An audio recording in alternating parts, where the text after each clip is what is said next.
नमस्कार। आशा है आप सब ठीक होंगे। अभी सांप्रतिक परिस्थिति में विश्व में जहाँ-जहाँ जो चीज़ हो रही है, भारत के कॉन्टेक्स्ट में कैसा है, उसके ऊपर चर्चा करने के लिए मैं आपके सामने प्रस्तुत हूँ। देखिए, विश्व में जो मिडिल ईस्ट क्राइसिस को लेके लगातार हम बातें कर रहे थे, एक समय के लिए ऐसा प्रतीत होता है कि ये संग्राम अपनी समाप्ति पर है। कल अमेरिका और ईरान दोनों के तरफ से ये बातें आई कि वो लोग युद्ध विराम की ओर जा रहे हैं। युद्ध विराम मतलब ऐसा नहीं कि जंग सीज फायर के बाद शुरू होगा, ऐसा नहीं है। संपूर्ण रूप से बंद करने की रास्ते पर हम निकल चुके हैं। स्ट्रेट ऑफ हॉर्मुज़ को कल से खोल दिया जाएगा 19 तारीख से, ऐसा बोल दिया गया है। मैं आपको ये बताने में मुझे थोड़ा सा ओरी हो रही है कि इस तरीके की बहुत बातें हमने पिछले 2 महीने में सुना है, परंतु कहीं ये बंद होते नहीं दिख रहा है। तो बहुत ज़्यादा इस शांति वार्ता से एक्सपेक्ट करना भी मुझे ऐसा लगता है नाइंसाफ़ी होगी। परंतु डोनाल्ड ट्रंप जिनने प्रतिज्ञा करी थी कि अमेरिका को वो कभी किसी जंग में नहीं उतारेंगे, उन्होंने इस ईरान की जंग में अपने आप को निपस्त होते हुए देख रहे हैं। ये पहला जंग होगा सोशल मीडिया के इतिहास में जिसमें शायद यूनाइटेड स्टेट्स नहीं जीतेगा। परंतु जंग के इतिहासों को देखें तो जनपद जनपद के बीच, व्यक्ति व्यक्तियों के बीच ये लड़ाई की इतिहास बहुत लंबी है। हम वर्ल्ड वॉर की बात करते हैं, वर्ल्ड वॉर 1 और वर्ल्ड वॉर 2 की बात करते हैं। इसी प्रकार एक इसको भी हम उसी तर्ज पर देख सकते हैं। एक ही समय में पैरेलली रशिया और यूक्रेन की जंग और उसकी कुछ दिन बाद ईरान पर इजराइल की आक्रमण और अमेरिका का इस जंग में घुस जाना, ये एक तृतीय विश्व युद्ध के आसपास की कहानी है। परंतु फॉर द गॉड शेक, भगवान की कृपा के चक्कर में के चलते विश्व की दूसरे देश इस जंग में नहीं उतरे। शायद इसलिए हम अभी बचे हुए हैं। विश्व की इतिहास जिस तरीके से शेप किया गया है, इसमें जंग एक प्रधान रूप से प्रधानिक कारण है जो विश्व की एक्सपांशन हुआ है। कभी कभी टेक्टोनिक जो शिफ्ट एक समय पे विश्व की सारा भूखंड एक साथ था, टेक्टोनिक मूवमेंट के वजह से ये आज अलग महादेशों में बट गया है। हम एशिया महादेश में रहते हैं, कंटिनेंट में, जो एक तरीके से सबसे बड़ा कंटिनेंट है। हमारे बगल में यूरोप है, अफ्रीका है, उसके बाद हम देखते हैं ऑस्ट्रेलिया, ओशनिया है जिसमें न्यूजीलैंड, ऑस्ट्रेलिया है, अंटार्कटिका है जिसमें कोई इंसान नहीं रहता, और हम देखते हैं यूनाइटेड स्टेट्स की भीतर नॉर्थ अमेरिका और साउथ अमेरिका। इस प्रकार से महादेशों को हमने बांटा। जब ये बटना हुआ तब विश्व में शांति थी, परंतु एक जो कॉलोनियल मेंटालिटी होती है कि हमें दूसरे लोगों पर शासन करना है, इसकी भी एक प्रधान कारण है। इतिहासकार अपने इतिहासों की किताबों में लिखते हैं, एक्सपांसन सिर्फ रक्त की भूख में नहीं होती। एक्सपांसन ज़्यादातर इस चक्कर में होती है कि हम जो एक्सपांसन कर रहे हैं उस चक्कर में व्यवसाय बढ़े, धर्म बढ़े। क्राइस्ट धर्म को बढ़ाने के लिए, क्रिश्चियनिटी को बढ़ाने के लिए भी बहुत सारी जंग किया गया। भारत प्रथम विश्व युद्ध और द्वितीय विश्व युद्ध में भी लड़ा। अमेरिका कोल्ड वॉर के बाद एक हेजेमनिक पावर होकर खड़ा हुआ। परंतु जब आप सर्वशक्तिमान होते हैं, जैसे आपने एक डायलॉग सुना होगा कि with great power comes greater responsibility, कि आपकी जैसे जैसे ताकत बढ़ती है आपको रिस्पॉन्सिबल होना आवश्यक हो जाता है। हमारी धार्मिक ग्रंथों में भी इसकी जिक्र किया गया है कि राजा की सबसे ज्यादा जिम्मेदारी होता है आदर्श की परिपालन करें। पुरुषोत्तम श्री राम भी जब उसको एक इतिहास का पेज हम मानते हैं तो ये हमें समझ में आता है, उन्होंने अपने आप को सबके सामने एक आदर्श व्यक्ति के रूप में स्थापित करने के लिए ही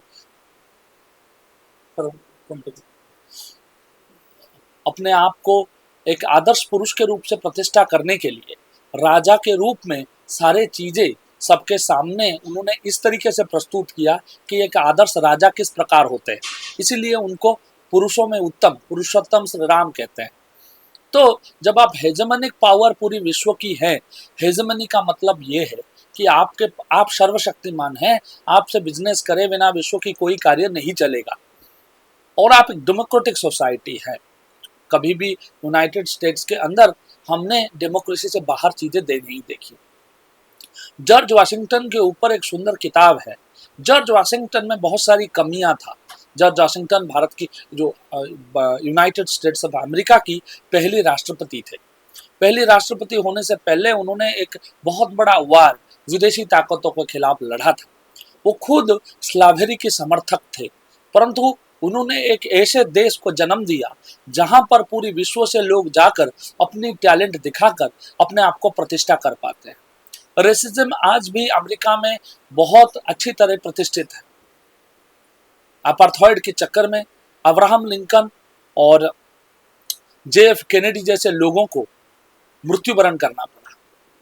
उनकी राष्ट्रपतियों के ऊपर, उनकी इलेक्शंस के ऊपर किताबें, बहुत सारी किताबें लिखी जाती है।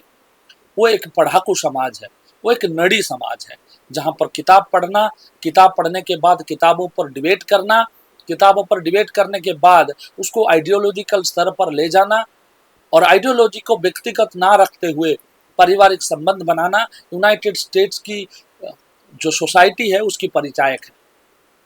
वहाँ की रेड इंडियन वहाँ की पुरानी अधिवासी हैं, परंतु व्हाइट सुप्रीमासी निश्चित रूप से कुछ सालों में बढ़ा है। पहली ब्लैक प्रेसिडेंट के रूप में जब बराक हुसैन ओबामा वहाँ पर शपथ लेते हैं, शपथ लेने के बाद उनकी समाज में जो क्रैक्स उत्पन्न हुए थे, वो क्रैक डोनाल्ड ट्रंप के जरिए परिप्रकाशित और एक्सप्रेस्ड होता है। परंतु ईरान के साथ इस संग्राम में अमेरिका का ये हार या अमेरिका का किसी भी प्रकार का समर्पण क्या प्रदर्शित करता है, क्या दिखाता है? It shows the societies are made और broken at the point of no, मतलब वो कहते हैं ना लिमिट होती है, उस लिमिट पर ये सामग्रिक समझ रुक जाता है। अमेरिकी समाज बहुत पढ़े लिखे होने के कारण अब उनको ये युद्ध बेकार लगने लगी है। जैसे मैंने कल आपको बोला था कि रिटेल इन्फ्लेशन बढ़ने के वजह से अमेरिका में लोगों के पास राशन पहुंचना, पेट्रोल खरीदना बहुत दिक्कत वाली स्थिति में पहुंच गया है। रोहित शर्मा जो आज तक की अमेरिका के अंदर रिप्रेजेंटेटिव हैं और हमारे पुराने दोस्त हैं, उनका ये कहना है वहाँ जिंदगी जीना 3 गुना ज़्यादा बढ़ चुका है जब से ईरान की जंग शुरू हुआ है। तो इससे एक बात तो स्पष्ट होता है साहब कि जंग किसी को भी पसंद नहीं होता है, सिर्फ मिलिट्री इंडस्ट्रियल कॉम्प्लेक्स को पसंद आता है। हमारे ही चैनल में मिलिट्री इंडस्ट्रियल कॉम्प्लेक्स को लेकर एक वीडियो हमने पहले भी डाल रखा था। जेरेमी स्कैहिल करके एक जर्नलिस्ट हैं अमेरिका के अंदर, ड्रॉप साइट न्यूज करके एक न्यूज चैनल वो चलाते हैं। ये मोस्टली एक लेफ्ट लीनिंग सोसाइटी की लोग हैं, परंतु जेरेमी स्कैहिल की जो कवरेज है जंग की मुझे बड़ा पसंद आता है। इजराइल जिस प्रकार से गाजा पर आक्रमण किया, सीरिया पर आक्रमण किया, ईरान पर आक्रमण किया, लेबनान पर आक्रमण किया, एक छोटा सा कंट्री इतनी सारी कंट्रियों पे आक्रमण किया। हम तो भारत में, क्योंकि हम लोग ज्यादा पढ़ते नहीं है, मतलब डिग्री तो है, हम लोग किताबें नहीं पढ़ते, इंसान नहीं पढ़ते, समाज नहीं पढ़ते, तो हमें बड़ी आनंद होता है, बड़ा आमोददायक होता है कि इजराइल ने देखो लेबनान पे अटैक कर दिया, इजराइल ने देखो गाजा पर आक्रमण करके गाजा को जीत लिया। परंतु इसकी पीछे की कहानी जानने की प्रयास करिए।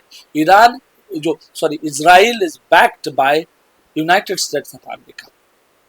मैं इजराइल गया हूँ और इजराइल में रहने का सौभाग्य मुझे प्राप्त हुआ है, परंतु मैं इस जंग के साथ एग्री नहीं कर सकता। गाजा की एक टेररिस्ट ऑर्गेनाइजेशन हमास ने आप पर आक्रमण किया, आपने उसकी रिटालिएशन पे पूरा का पूरा हमास को बंधक बनाया।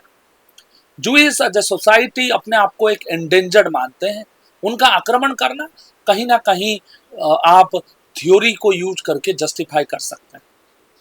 परंतु लोगों को भूखे मार देना क्योंकि उनका धर्म आपसे अलग है और वो पोटेंशियली आपके खिलाफ एक संग्राम रच सकता है, इसका मतलब ये है मिडिल ईस्ट में सिर्फ आप रहेंगे, कोई और नहीं रहेगा।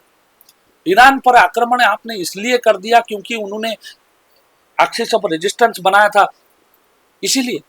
चलिए ठीक है, मैं ये मना नहीं करता, आपकी जस्टिफिकेशन होगी, परंतु मोसाड उस रात क्यों सोया हुआ था जब आप पर आक्रमण हुआ? आप इसको प्रिवेंट क्यों नहीं कर पाए? टेररिज्म का सफाया होना बहुत जरूरी है, परंतु उसके लिए पूरा का पूरा देश झोंक देना कहीं ना कहीं गलत है, और इस बात को हिस्टोरिकल कॉन्टेक्स्ट में आपको समझना पड़ेगा। ये आपका व्यू हो सकता है, बहुत लोगों का व्यू है ईरान को समाप्त कर देना जरूरी है। अरे समाप्त करने की ताकत भी तो रखना चाहिए। सुप्रीम लीडर अयतुल्ला को मारने के बाद क्या हुआ? आप क्यों ईरान पर ग्राउंड फोर्सेस को अनलिस्ट नहीं कर पाए? ग्राउंड फोर्स को अनलिस्ट करने का मतलब है आपने क्यों ग्राउंड पे अपने आर्मी को नहीं उतारा, मरीन्स को क्यों नहीं उतारा? इजराइल में इतनी ताकत है तो पूरा तेहरान को क्यों नहीं समाप्त कर दिया गया? आपकी न्यूज चैनल्स एफटी में आप बार बार लिखते हैं कि हम तेहरान की गलियों को इतना अच्छी तरीके से जानते हैं, जैसा लंदन है, जैसा वाशिंगटन है, परंतु लंदन पर 3 आक्रमण होता है, लंदन हिलकर खड़ा हो जाता है, परंतु तेहरान पर एक आक्रमण के बाद आप क्यों नहीं आक्रमण कर पाए? क्यों तेहरान को तबाह नहीं कर पाए? जो तबाह करने की शपथ और प्रतिज्ञा आप टेलीविजन चैनल्स पर रहते हैं, ईरान का तो मैं बधाई देना चाहता हूं, उन्होंने सारे मीडिया कर्मियों को तेहरान में आज भी अलाउ करा हुआ है। तेहरान और अपने न्यू दिल्ली के अंदर फ्लाइट्स आज भी चल रहे हैं, और वहां से न्योता रखा है आज तक को, न्यूज 18 को, भारतवर्ष को, TV9 भारतवर्ष को, कि आप अपनी जर्नलिस्ट भेजिए, आप देखिए हमारा यहाँ कोई नुकसान नहीं हुआ है। ये कौन करता है? वो तो डेमोक्रेटिक सोसाइटी नहीं है आपकी लॉजिक के हिसाब से। ईरान, मुझे ऐसा लगता है, जो रिलीजियस माइनॉरिटी सोसाइटीज बनते हैं उसमें सबसे ज्यादा लिबरल सोसाइटी है। हाँ, अयतुल्ला खमानी की लीडरशिप के समय पे वहां थोड़ा सा महिलाओं के ऊपर पाबंदियां लगी। इसका कारण भी आप कुरान को अच्छे से पढ़ेंगे तो समझ में आ जाएगा। सिहा सेक्ट ऑफ द इस्लामिक जो टेरिटोरियल चीज होती है, उसके अंदर ये स्पष्टता में है, महिलाओं को वो इंसान नहीं मानते। जब किसी को आप इंसान नहीं मानते हो तो उसको पढ़ाई